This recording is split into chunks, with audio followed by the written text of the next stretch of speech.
Hello ಎಲ್ಲರಿಗೂ ನಮಸ್ತೆ YouTube channel ಕಡೆಯಿಂದ ಇವತ್ತು ಯಾವ ಡಿಶ್ ಜೊತೆ ಬಂದಿದ್ದೀನಿ ಕಡಲೆ ಮತ್ತು ಪುಟ್ಟು. ಸೊ ಕೇರಳ ಡಿಶ್ಶು ನಾನು ಟ್ರೈ ಮಾಡ್ತಾಯಿದ್ದೀನಿ, ತುಂಬ ಸರಿ ಟ್ರೈ ಮಾಡಿದ್ದೀನಿ.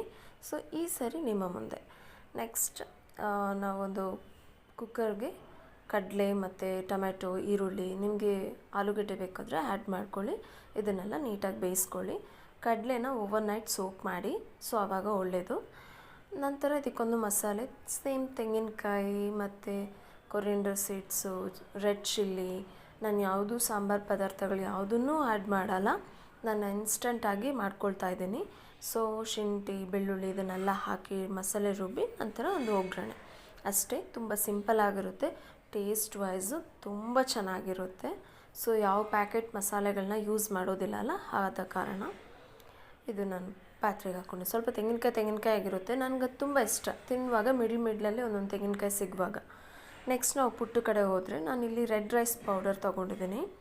ಸೊ ನಿಮ್ಮ ನಾರ್ಮಲಿ ವೈಟ್ ರೈಸಲ್ಲಿ ಮಾಡ್ತಾರಲ್ಲ, ನಾನು ರೆಡ್ ರೈಸಲ್ಲಿ ಟ್ರೈ ಮಾಡ್ತಾಯಿದ್ದೀನಿ ಈ ಸರಿ. ಇದು ಫಸ್ಟ್ ಟೈಮ್ ರೆಡ್ ರೈಸಲ್ಲಿ ಮಾಡಿದ್ದು. ಇಲ್ಲಿವರೆಗೂ ನಾನು ವೈಟ್ ರೈಸಲ್ಲೇ ಮಾಡ್ತಿದ್ದೆ, ಈ ಸರಿ ರೆಡ್ ರೈಸಲ್ಲಿ ಮಾಡ್ತಾಯಿದ್ದೀನಿ. ನಿಮ್ಗೆ ಎಷ್ಟು ಕ್ವಾಂಟಿಟಿ ಬೇಕೋ ಅಷ್ಟು ಕ್ವಾಂಟಿಟಿ ತೊಗೊಳ್ಳಿ, ಒಂದು ಕಪ್ ತೊಗೊಳ್ಳಿ, ಇಲ್ಲಾಂದರೆ ಎಷ್ಟು ಮನೇಲಿ ಎಷ್ಟು ಜನ ಇದ್ದಾರೆ ಅದ್ರ ಮೇಲೆ ಡಿಪೆಂಡ್ ಆಗುತ್ತೆ.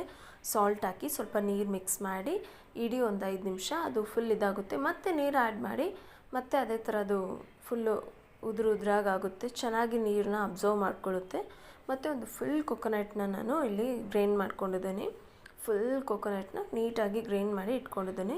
ಇದರಲ್ಲಿ ಏನು ಅಂದರೆ ನಾನು ಕೊಕೊನಟ್ನ ಈಕ್ವಲ್ ಆಗಿ ಅದರ ಜೊತೆ ಮಿಕ್ಸ್ ಮಾಡ್ಕೊಳ್ತೇನೆ. ನೀವು ಬೇರೆ ಕಡೆ ನೋಡಿರ್ಬೋದು, ಫಸ್ಟು ಪುಟ್ಟದು ಫ್ಲವರ್ ಹಾಕ್ತಾರೆ, ಆದ ನಂತರ ಅದ ಮೇಲೆ ಕೊಕೊನಟ್ನ ಹಾಕ್ತಾರೆ. ನಾನು ಆ ಥರ ಮಾಡಲ್ಲ, ಕಂಪ್ಲೀಟ್ ಮಿಕ್ಸ್ ಮಾಡ್ಕೊಂಡಿದ್ದೀನಿ. ಈ ಥರ ನಾನು ಟ್ರೈ ಮಾಡ್ತಾ ಇರೋದು. ನಿಮಗೂ ಇಷ್ಟ ಆದರೆ ಟ್ರೈ ಮಾಡಿ, ತುಂಬ ಚೆನ್ನಾಗಿ ಬರುತ್ತೆ. ನಂತರ ಇಲ್ಲಿ ನಾನು ಯೂಸ್ ಮಾಡೋದು ಡಿಫ್ರೆಂಟೇ. ನಾನು ಕೊಕೊನಟ್ ಸೆಲ್ಸ್ ಯೂಸ್ ಮಾಡ್ತಾ ಇರೋದು. ನೀಟಾಗಿ ವಾಶ್ ಮಾಡಿ ಅದನ್ನು ನನ್ನ ಕೈಲಾದಷ್ಟು ಕ್ಲೀನ್ ಮಾಡಿ ವಾಶ್ ಮಾಡಿ ಇಟ್ಕೊಂಡಿದ್ದೀನಿ. ಆ ಸೆಲ್ಸ್ನ ನಾನು ಪ್ರತಿ ಸರಿನೂ ಯೂಸ್ ಮಾಡ್ತೀನಿ. ಅದರಲ್ಲೇ ಫಿಲ್ ಮಾಡಿ 15 ಮಿನಿಟ್ಸ್ ನಾರ್ಮಲಿ ನಾವು ಇಡ್ಲಿಗೆ ಬೇಯಿಸ್ಕೊಂಡ್ರೆ, ಇದಕ್ಕೆ ನಾವು ಒಂದು 20 ಮಿನಿಟ್ಸ್ ಬೇಯಿಸ್ಕೊಂಡ್ರೆ ಸಾಕು, ಕಂಪ್ಲೀಟಾಗಿ ಬೆಂದೋಗುತ್ತೆ. ಸೇಮ್ ಇಡ್ಲಿ ಪಾತ್ರೆಯಲ್ಲಿ ಇಡೋದು. ಇಡ್ಲಿ ಪಾತ್ರೆಯಲ್ಲಿ 3 ಪ್ಲೇಟ್ಸ್ ಬರುತ್ತಲ್ಲ, ನಾನು ಮಿಡ್ಲ್ ಪ್ಲೇಟ್ನ ತೆಗೆದ್ಬಿಡ್ತೀನಿ. ಲಾಸ್ಟ್ ಒಂದು ಪ್ಲೇಟ್ ಇಡ್ತೀನಿ ಟಾಪಲ್ಲಿರೋದು, ಅಲ್ಲಿ ಫುಲ್ ಅದನ್ನು ಸೆಲ್ಸ್ನೆಲ್ಲ ನೀಟಾಗಿಟ್ಟು ಫಿಲ್ ಮಾಡಿರೋದನ್ನ ಕ್ಲೋಸ್ ಮಾಡಿ ಇಟ್ಬಿಟ್ರೆ 20 ಮಿನಿಟ್ಸಲ್ಲಿ ರೆಡಿ.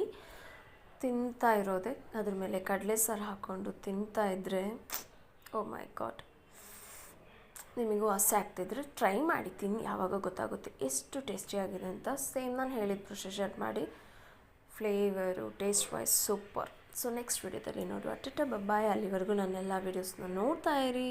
ಟಾಟಾ ಬಾಯ್.